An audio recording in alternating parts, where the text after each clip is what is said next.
Good afternoon to everyone, and I want to thank you for joining us on this short notice for what's an important conversation.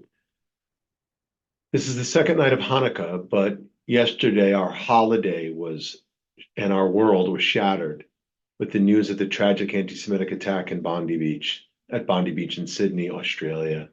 Jews gathering to celebrate the first night of the holiday became targets of two brutal anti-Semitic terrorists. At least 15 innocent lives were lost, including a 10-year-old child.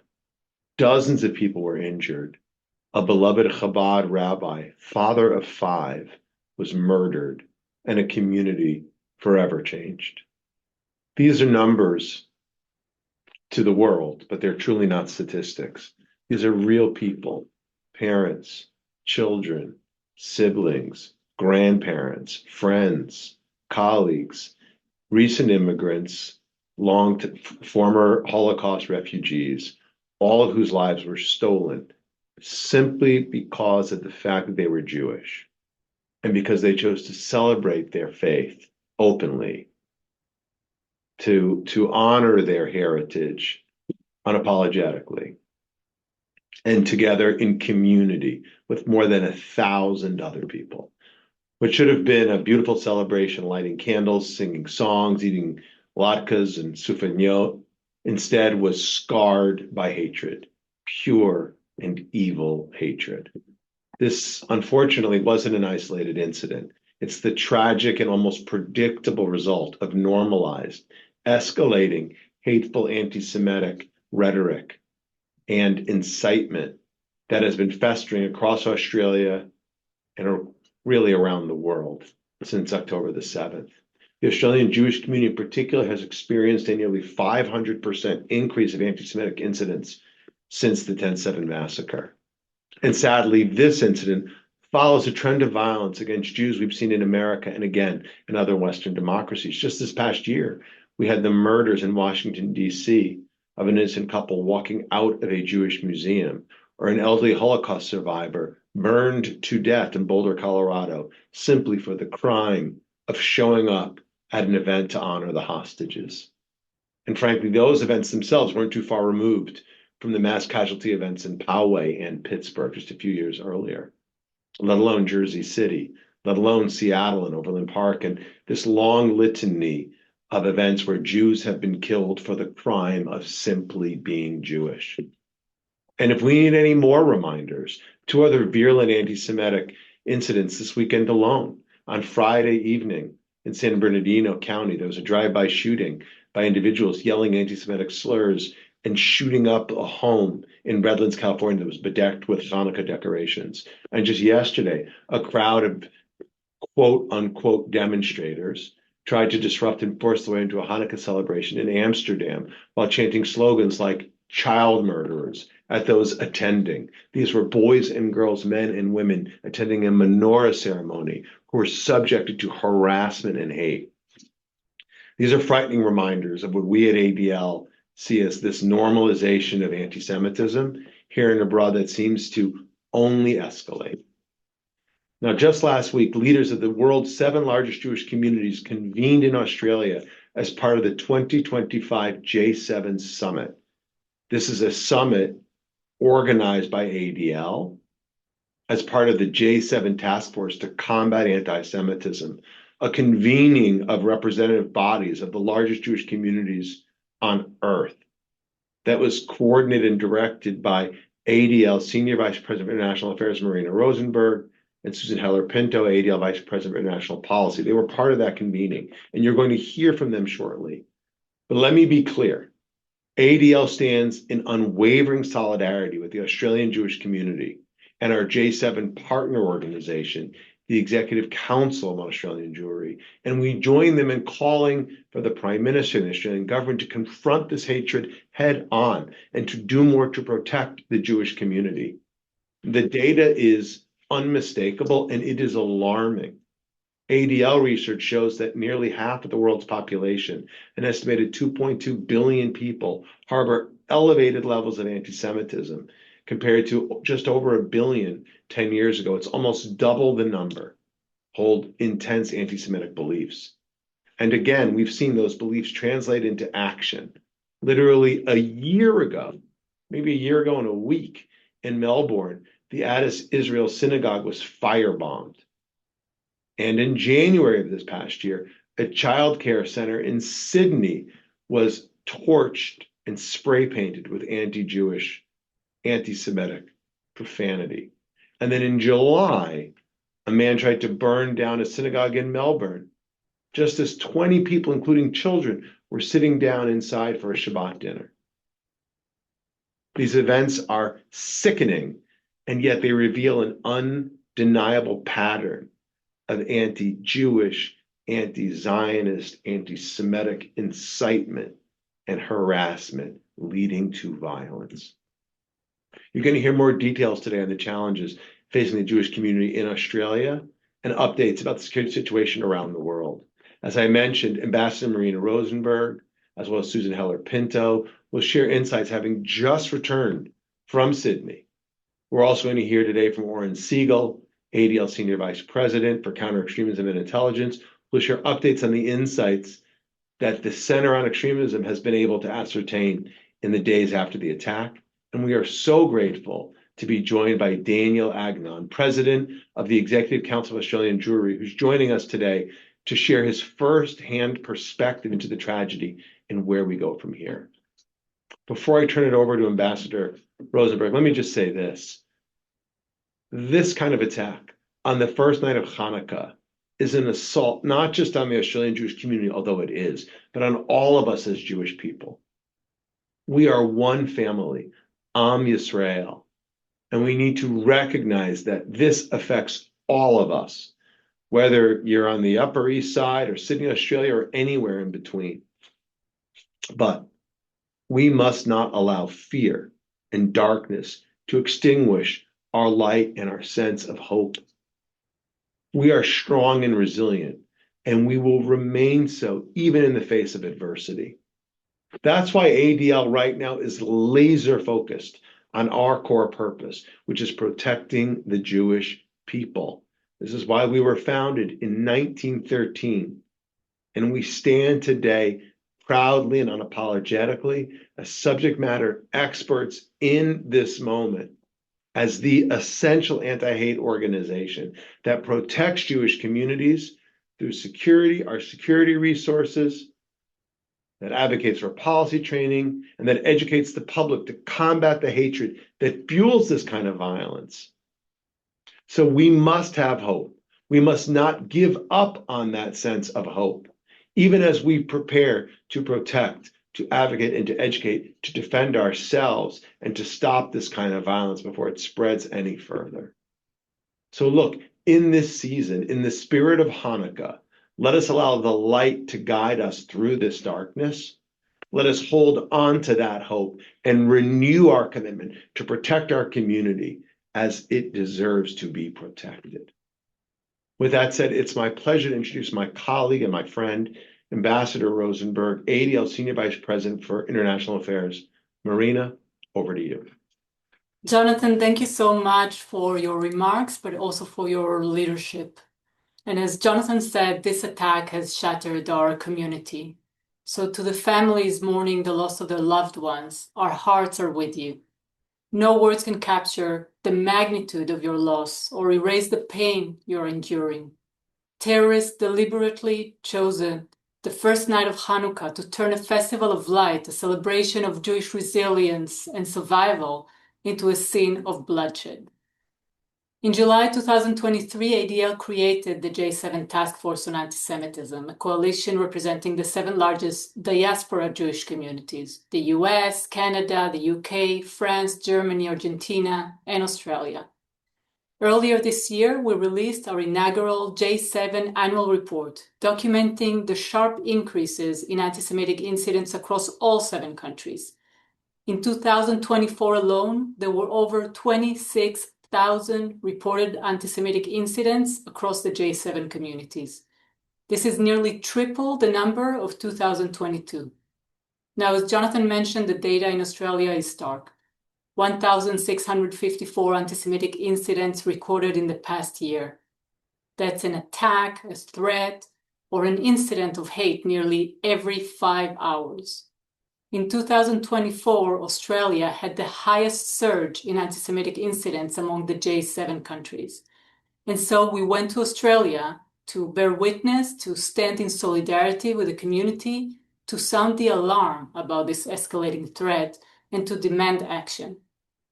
During our time there, we visited the Adass Israel Synagogue in Melbourne, which was firebombed a year ago. Standing in that sacred space, still scarred by hate, together with Daniel, Susan, and other Jewish leaders from around the world, we marked the anniversary of that attack and demanded justice. I also visited Lowe's Continental Kitchen in Sydney, a kosher restaurant targeted in an arson attack last October. Both attacks were Iranian-led operations. The Islamic Republic of Iran, the world's leading state sponsor of terrorism and anti-Semitism, has been deliberately spreading violence and intimidation, directly targeting Israelis and Jews. While in Sydney, we met with Australian officials to deliver a clear message. What begins with words ends with violence. We warned that the globalist intifada rhetoric, the unchecked doxing of Jewish community members, and the normalization of anti-Zionist hatred would lead to bloodshed.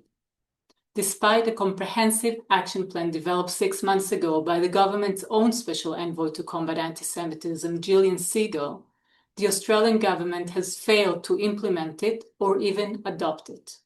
We join our Australian colleagues in demanding they implement this plan immediately.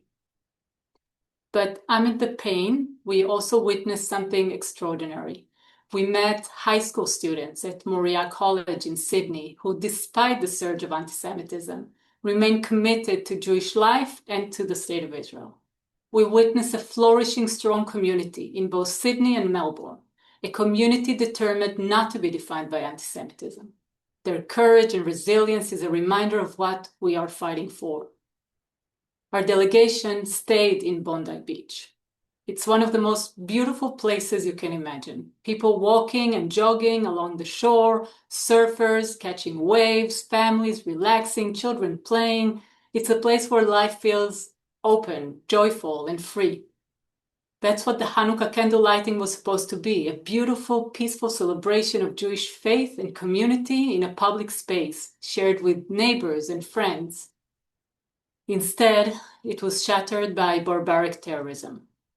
What happened in Bondi Beach is not an isolated incident. It follows a disturbing trend of violence targeting Jewish communities during holidays and sacred moments. From the Yom Kippur attack in Manchester to the murders here in the US, in Boulder and Washington, D.C., Jewish communities around the world are reeling from unprecedented level of anti-Semitism and violence. ADL is working with communities globally to protect our people. We will continue to demand that governments do their job and take concrete immediate action to keep Jewish communities safe and hold perpetrators accountable. We will continue to promote educational programs on Jewish life and anti-Semitism, push for stronger legislation, advocate for adequate policies, and call upon leaders to lead. The memory of those murdered in Bondi Beach and all victims of anti-Semitic terror demands nothing less. I now want to invite my friend and colleague Daniel Aghion, ECAJ's president, to share an update on the latest from Sydney. Immediately after, there will be time for a couple of questions to Daniel before moving on to other speakers, so please send your questions. But before I pass the mic to Daniel, on behalf of ADL, and if I may say the entire American Jewish community, I want to express our unwavering solidarity with Daniel, ECAJ, and every member of the Australian Jewish community. Daniel and ECAJ have been fearless on the front lines, protecting and defending the Australian Jewish community through the darkest of times, especially over these past 2 years. Your courage has been an inspiration to all of us, Daniel. And while oceans and thousands of miles may separate us physically, we are one people, one global Jewish family. We stand shoulder to shoulder with you today as you mourn, tomorrow as you rebuild, and every day as you continue to live proudly and unapologetically as Jews. You are not alone. Daniel, the floor is yours. Thank you very much, Marina and Jonathan, for those words. May I start by saying that the ADL has an incredible team, and I'm very grateful in very many ways. Jonathan and Marina are both brilliant speakers, and I genuinely wish that what they were saying contained even just an ounce of hyperbole, but unfortunately, it is all true. We just had the J7 with us here in Australia, as Marina described.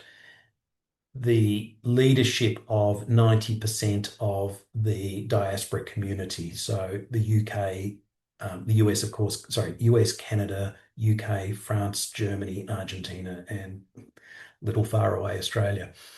And we had them here in Australia, and we were grateful to have them here to show solidarity with the Australian Jewish community and to call on our federal and state governments. We have a similar structure to the US, a federal state system, to call upon the federal and state governments to do more, much more, to combat anti-Semitism. Near the end of that week, for Shabbat, we went to the Chabad synagogue in Bondi, and the senior rabbi there, Rabbi Ullman,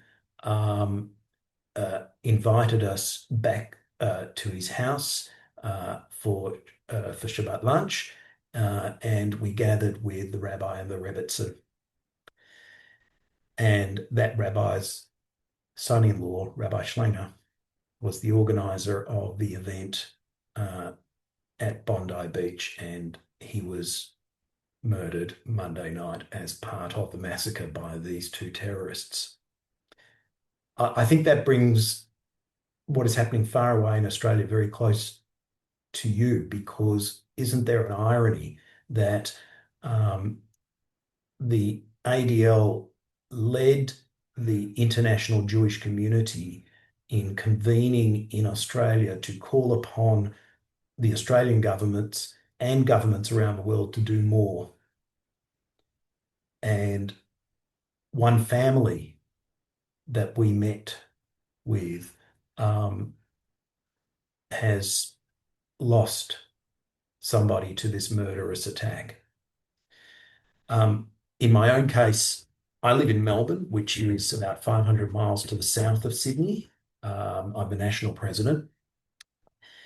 And I was at the event in Melbourne, which was called Hanukkah in the Racecourse. It used to be called Hanukkah in the Park, but a number of years ago we decided that an open park was not sufficiently secure, and the event was moved to a racecourse so that it was behind fences and gates, and we could therefore control it with our community security group providing us with the necessary security. And there is another irony, if I may say, that this being a common experience around the world, if we want to practice our faith, to celebrate our faith as Jews, we cannot do it in a spirit of openness and inclusivity, because it is not safe to do so. I was at the Hanukkah in the racecourse event, and I had my kids with me, and we were feeding them kosher burgers and putting them on the rides and that kind of thing. And a message came through on a WhatsApp group that I'm involved in for security purposes, and it said shooting in Bondi. So Bondi has a significant Jewish community. So I sent back a message, related or unrelated? Question mark. Answer, stand by. Minute later, related. And so I got my family out of there because I knew that I wouldn't be able to deal with the issues from the event. And within 20 minutes, the Hanukkah at the racecourse event in Melbourne was closed, and everybody sent home. In the meantime, the news that we were getting from Bondi was just becoming worse and worse and worse. First, we knew that there was shooting, then multiple shooters, then deaths, then several deaths, and then we woke up the next morning to learn that there were 15 deaths, not in 15 deaths plus plus one of the terrorists, but 15 community deaths, including a small number of non-Jews and upwards of 40 injuries. That includes, may I say, one of our own staff, our media director. He's okay. He's all right, thank God. But he was actually shot, and thankfully suffered only minor injuries.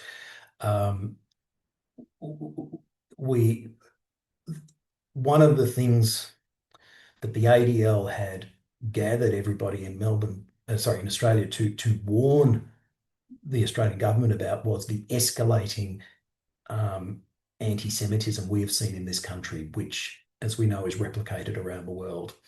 But it's a funny thing, little old Australia far away. I'm sorry, I'll be a bit louder. Little old Australia far away has, I think, an international reputation of being happy-go-lucky and a friendly place, and we have strange and interesting animals that hop and have their young in pouches and all kinds of weird things and interesting things to see. We're not thought of as a place that is unsafe for Jews. And yet, since 7 October, it has turned out that we are not a place that is safe for Jews. Within a day or two of the event of 7 October, there was a march, you may be aware, on the Sydney Opera House, the iconic location in Sydney, where there were chants. The police have not yet been able to determine what the chants were, but they're either F the Jews or gas the Jews or where's the Jews. And from our perspective, it doesn't really matter what the chant was, but the intent was clear. Since then, we have just seen a progressive escalation. As Jonathan and Marina mentioned, our anti-Semitism statistics that we collect show an increase of 5 times compared to pre-7 October incidents. And we are running at figures that we've never seen, and I hope we will never see, but I'm worried that we now have an established trend.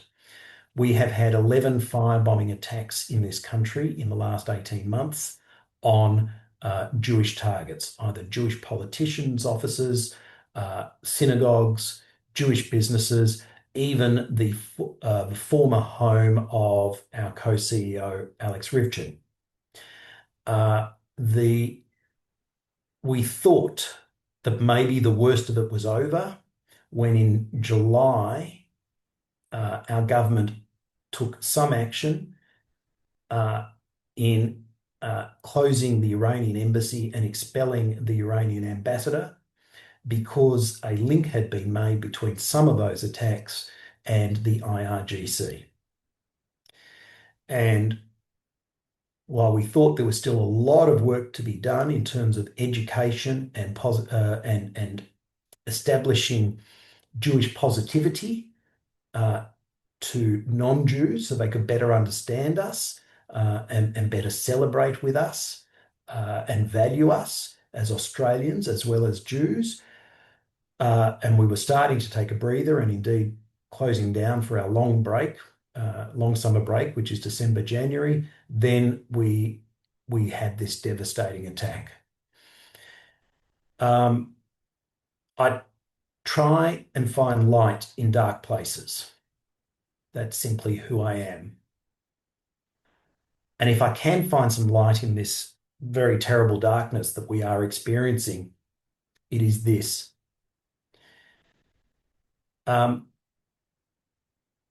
my shul in Melbourne that I attended yesterday, all day, non-Jewish people were coming and laying flowers at the gates of the shul. As we know, flowers are not a tradition in Jewish funeral rituals, and really they have no purpose to us. And so the shul staff were running around trying to find vases to put all these flowers in. And I mentioned that to a rabbi at another shul in a suburb called Elwood, and he said, "Oh, that's happening at my shul too." And at other shuls, and I've since discovered right around the country, people are laying flowers at our synagogues across this land, non-Jews. I think what it shows is that finally, perhaps finally, the part of the Australian community that we call the silent majority is speaking.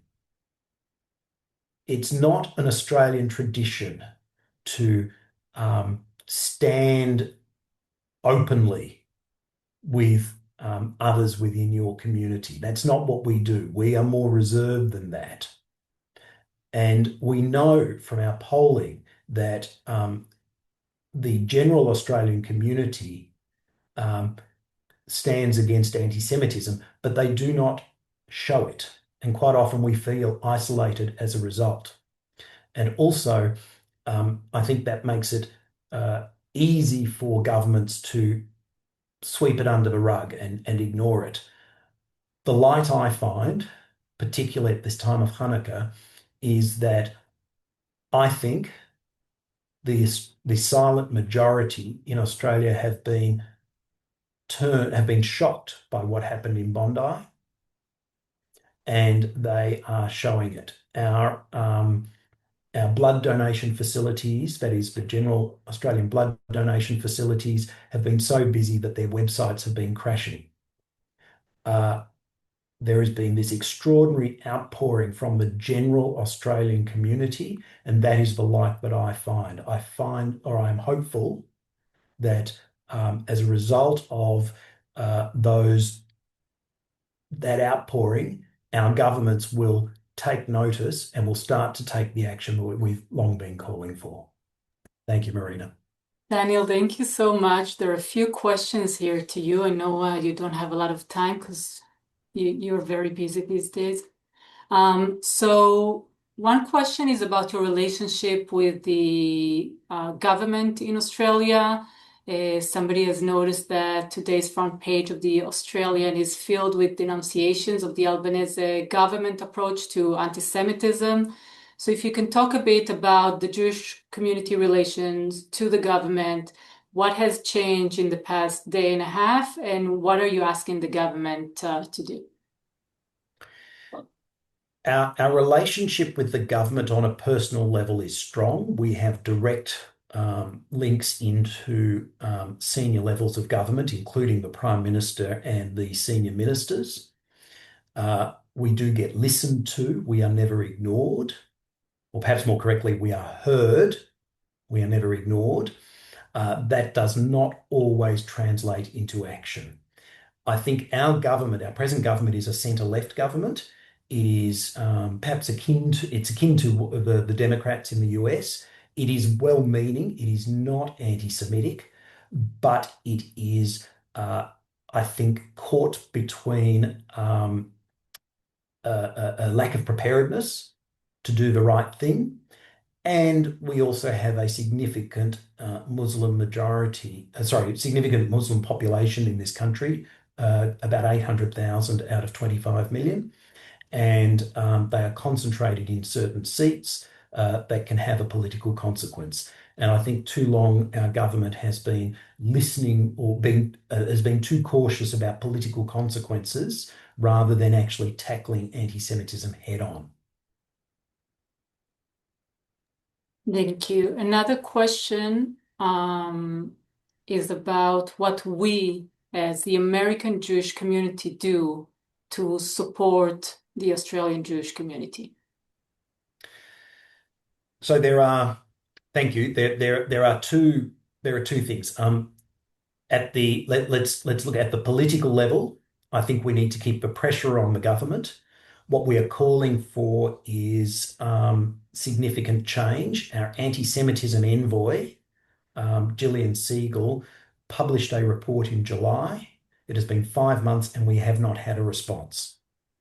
So we need to keep the political pressure on the government to effect positive and significant change, as Gillian Segal has set out in her strategic plan.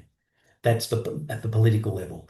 For those who feel that they wish to do something individually, there is in fact there is a what do you call it, a donation uh, website or facility that has been set up, and I might share those details with Marina. But I must say that the critical issue that we need is pressure for political change. Daniel, thank you so much. Just a quick note that many in the question section noted, rightfully so, that the person who stopped the shooter was a Muslim, and many call him, rightfully so, a hero for what he did, because otherwise probably there would be even more casualties. Have you reached out to him, or do you know if he's okay? He's not in a position to be reached out right now. He's in a hospital. It's again, I've mentioned a few times the ironies of this event. The hero, his name is Ahmed al-Ahmed. I'm not absolutely certain that he is a Muslim. He is clearly an Arab. He's from Syria. He became an Australian citizen in 2022. And he not only tackled one of the shooters and disarmed him, he then had the good sense to put the gun to the side so that he would not be identified as a shooter himself. Then, while effectively protecting himself and another behind a tree, he got shot by the other shooter. I think it's either 5 or 6 times it's been reported. He is in hospital. He will recover. Those injuries are not life-threatening.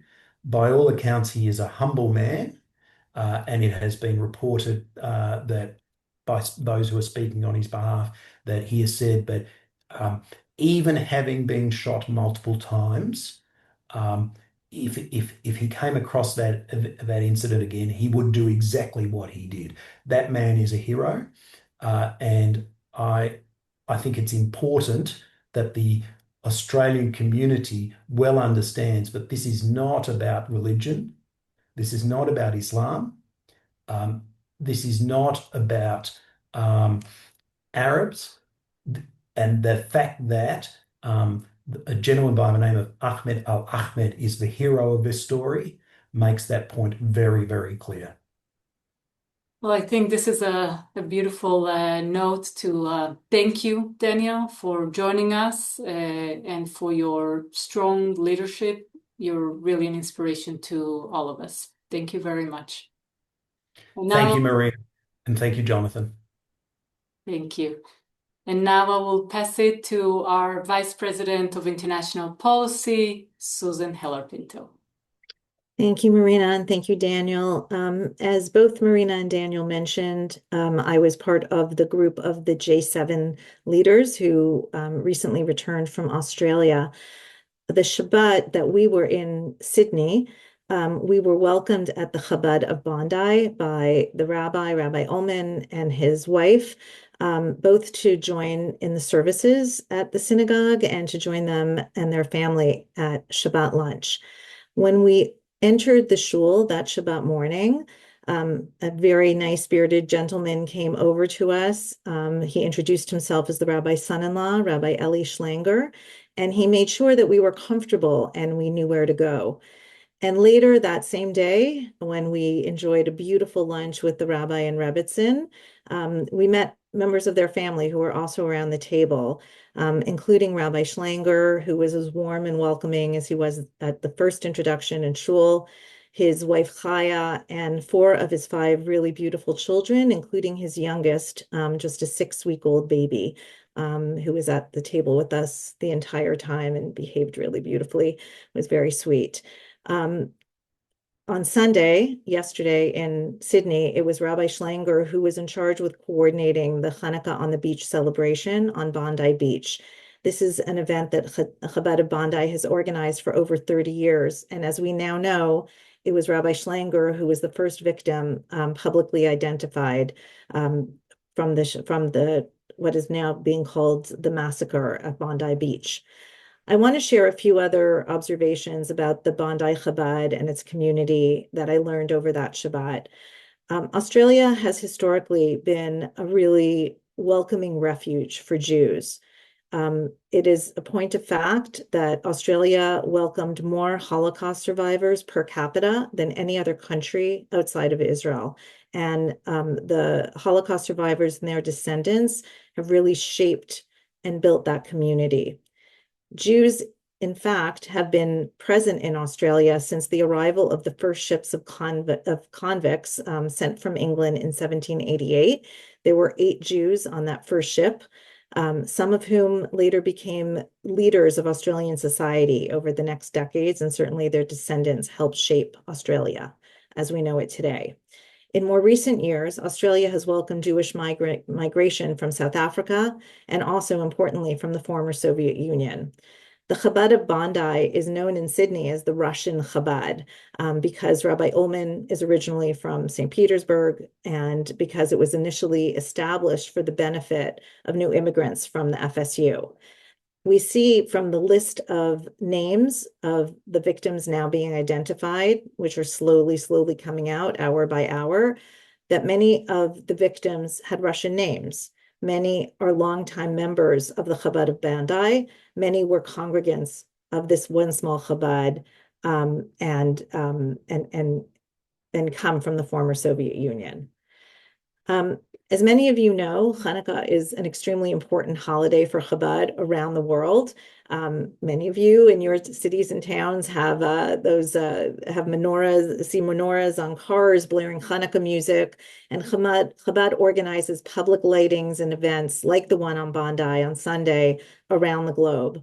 And although I met Rabbi Schlanger only on that one Shabbat day and engaged with him only for a few hours, I've learned of his murder, I have learned a lot more about his work and his good deeds and his activism.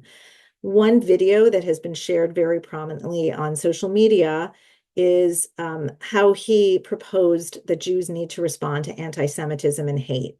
And it's a message he stated again and again, that the answer to anti-Semitism is to show Jewish pride and to openly celebrate in our faith and our community.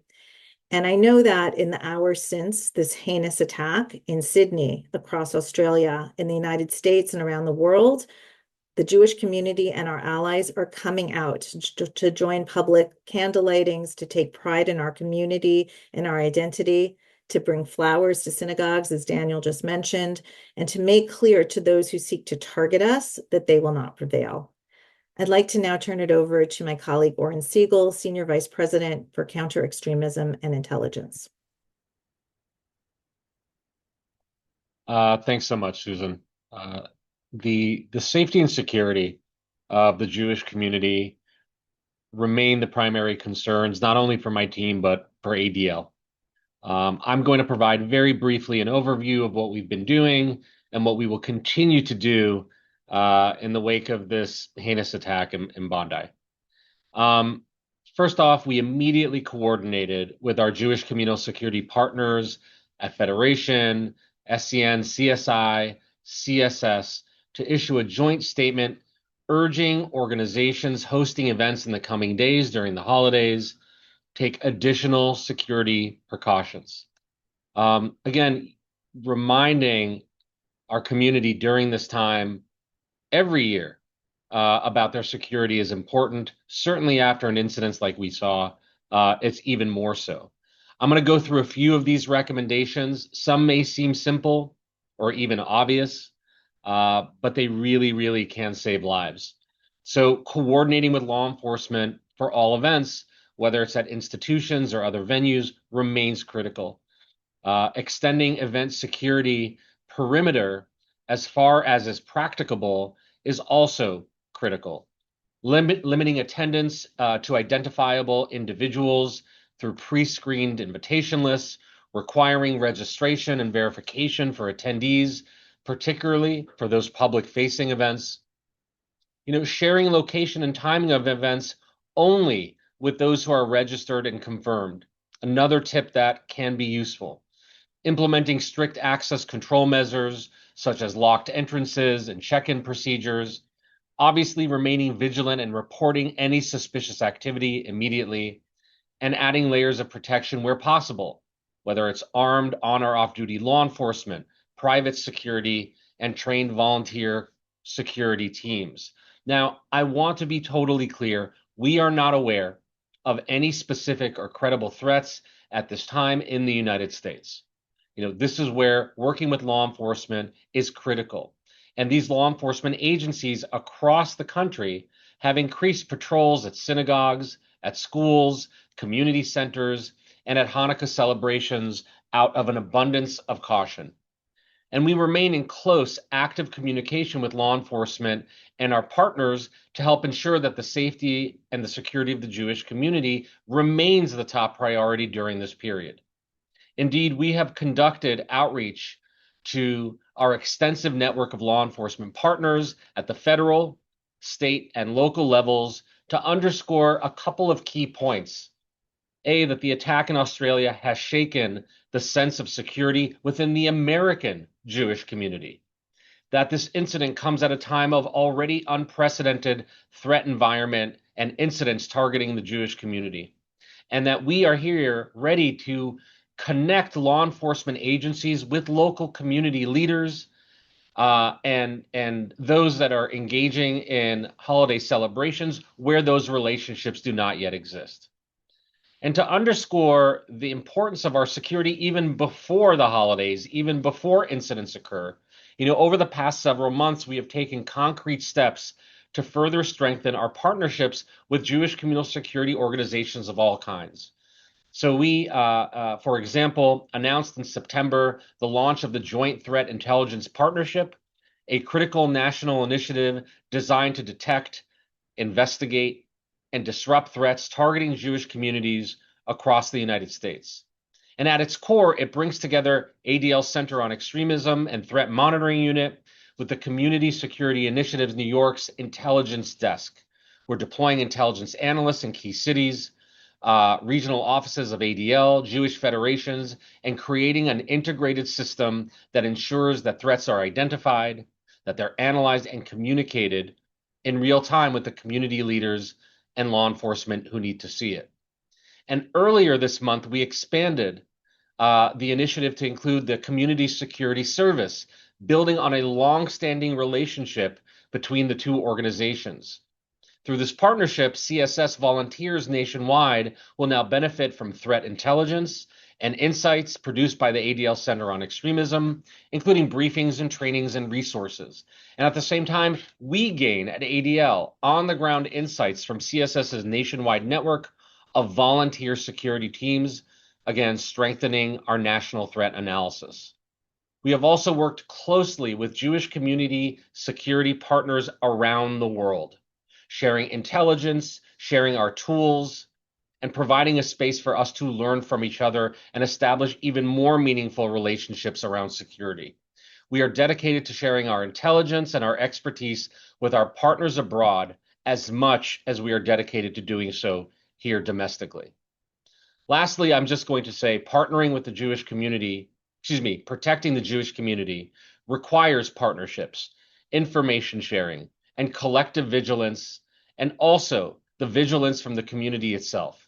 We hope that these enhanced collaborations and the leadership in the security space will help ensure that communities will stay ahead of those evolving threats. And I look forward to continue to do this work with all of our partners.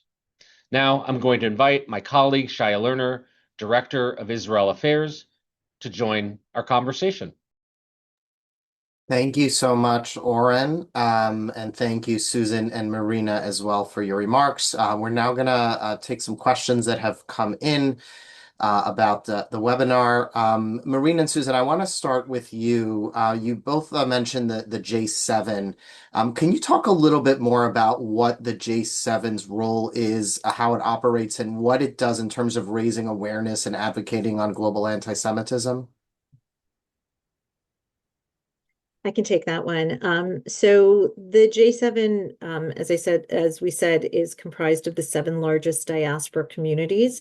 We meet every other week via Zoom to share information, to share best practices. We share what worked for our communities, what hasn't worked, what might work elsewhere.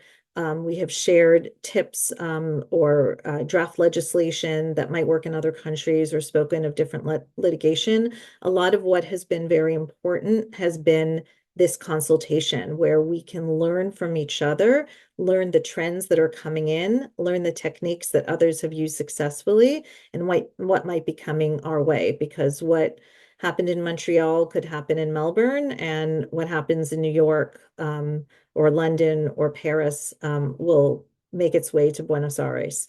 That's number one. Number two, we do speak in one voice in certain aspects on key advocacy. So, for example, when we left Australia, our call to action was on the Australian government to move forward the Special Envoy Gillian Segal's plan on anti-Semitism, which has been stalled for a number of months, to accept it and to implement it. It was significant that the leaders of the 7 largest diaspora communities went to Australia to show solidarity publicly with the community, with government leaders in the media, and also make this joint call to action. Finally, we have meetings that are some off the record, some on the record with world leaders in which we share our community's concerns and call for action. So it's both a really important body for consultation and learning from each other, as well as an effective tool when we can come together and speak in one voice. Thank you, Susan.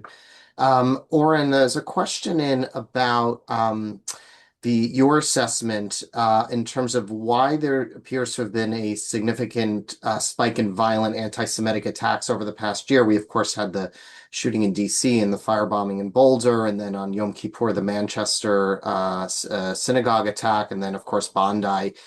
It seems to be increasing exponentially. What's your assessment of why this is occurring, and do you anticipate potential future copycat-like attacks against other Jewish communities?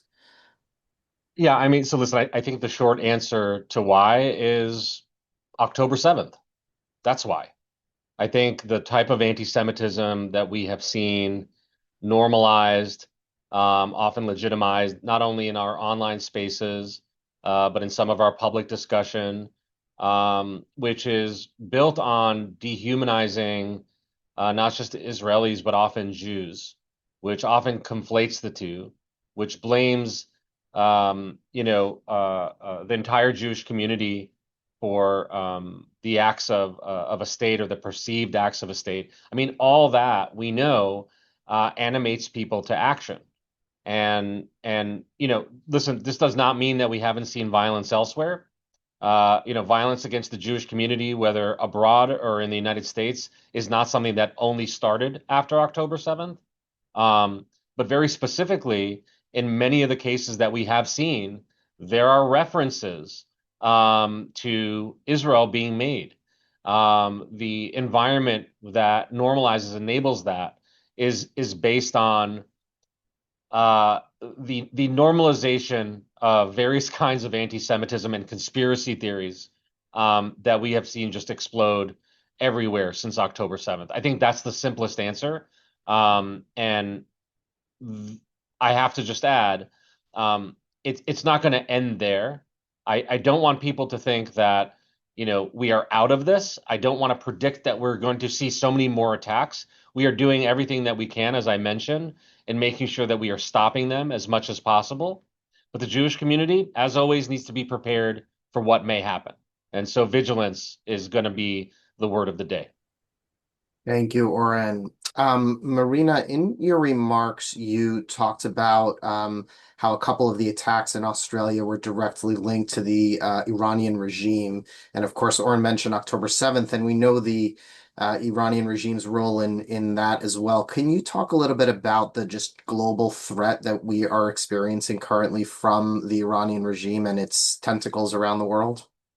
Yeah, so unfortunately, it's not currently. It's been going around for decades. Many of you remember the horrible terrorist attacks in Buenos Aires against the Embassy of Israel in 1992 and against the AMIA, the Jewish Center, in 1994 with 85 victims. And it's been going on since then in Europe, in Asia, in the Middle East, Latin America, and also North America. So it wasn't a surprise for us when we found out from the Australian authorities that the Iranian regime was also involved, not specifically in terrorist attacks in Australia, but in inciting and taking action when it comes to anti-Semitic incidents. We also published last year a report about Hispan TV and before that about Press TV, which is the communication arm of the Iranian regime through which they promote anti-Semitism, Holocaust denial, anti-America rhetoric, etc. And we've been advocating for governments around the world to ban those channels, understanding that, as we said before, words lead to action. And when younger generations are being educated to hate Jews, Americans, and others, we shouldn't be surprised that later they also take action against those that they see as their targets. Great, thank you. Before Marina, I turn it back over to you to close. I just want to quickly ask Oren and Susan if they have any thoughts of or positive thoughts or thoughts of hope that they want to share just to kind of wrap this up, and then I'll turn it over to you, Marina. Susan? Look, it's been very dark hours since we learned about the attack in Sydney, and I have been heartened by seeing the videos of the people who are flocking to Bondi Beach with flowers, and even 24 hours after this horribly scary, violent attack, thousands came back to Bondi Beach to light the second candle. And I think that shows the resiliency, the allyship, the importance of standing up. And that is hopeful to me and will be hopeful for the remaining 7 days of Hanukkah. Thank you. Oren? I'll just quickly say, I mean, what gives me hope are my colleagues like Susan and Marina and even Yushaya. I mean, here are folks that went to Australia because there was a problem of anti-Semitism. When we see a problem, we go there to try to address it. And I feel like that's the foundation of the work that we do in trying to stop and address threats against our community. I'm just proud to work with people who recognize the place that we're in, but are looking to deal with it head on. So it's all of you that make me hopeful. Thank you, Oren. Marina, I'd like to turn over to you to close out today's webinar. Thank you, Shaya. I don't know if Oren gives me hope, but he always makes me laugh, and I truly appreciate it. But thank you to Jonathan Greenblatt, Daniel Aghion, Susan Heller-Pinto, and Oren Segal for your insights and leadership today. And thank you to everyone who joined us. Before we close, I want to share a powerful message from dear friends of ours in the Druze community in Israel. Naila and Ayman Fakhr al-Din from Majd al-Shams in the Golan Heights. Their beloved 11-year-old daughter, Alma, whose photo you can see behind me in the soccer ball, was murdered in 2024 by a Hezbollah missile fired at a children's playing on a soccer field. Like 10-year-old Matilda, who was killed a day and a half ago in the Bondi attack, Alma was a beautiful, innocent child whose life was stolen by terror. Her parents wrote the following letter to the Australian Jewish community and have asked us to pass it along. It says, "In these difficult times, we stand in solidarity with our brothers and friends in the Australian Jewish community. Targeting innocent people is a crime that can never be justified. You stood with us in the past against the terrorism that killed our daughter Alma. Today, we seek to repay your kindness. We stand with you and believe that you will overcome this tragedy. Our hearts are with you. So this is what solidarity looks like. This is what it means to stand together against hate, Jews and non-Jews. We will not be broken. Hanukkah is a festival of light, a time when we shine lights into the darkness, refusing to let hate extinguish our spirit. We will continue to light our menorahs in public spaces, gather in our synagogues, and celebrate our heritage with pride. Each night of Hanukkah is a natural moment when the candles burn brighter by the day, for the Jewish community and our allies to come together in person and online to light the menorah, or as I call it, Chanukiah. Over the last 24 hours, ADL staff and leaders have attended dozens of community Hanukkah gatherings. We are asking you to join us at these events, beginning tonight and all through Hanukkah. It doesn't matter what event you attend or where you go, just show up. Take pictures and post them on social media to show your pride and express your support for the Jewish community of Australia and around the world. And when you do post, include the hashtag #TogetherWeLight. ADL will provide you with additional opportunities to channel our energy for good through action. Be on the lookout and join us. I also hope to see many of you at ADL's Never Is Now Summit on March 16th, 17th in New York City, where we will also host over 60 world Jewish leaders, and you will have the opportunity to hear from them and embrace them. Thank you all for joining us today. Happy Hanukkah. Am Yisrael Chai.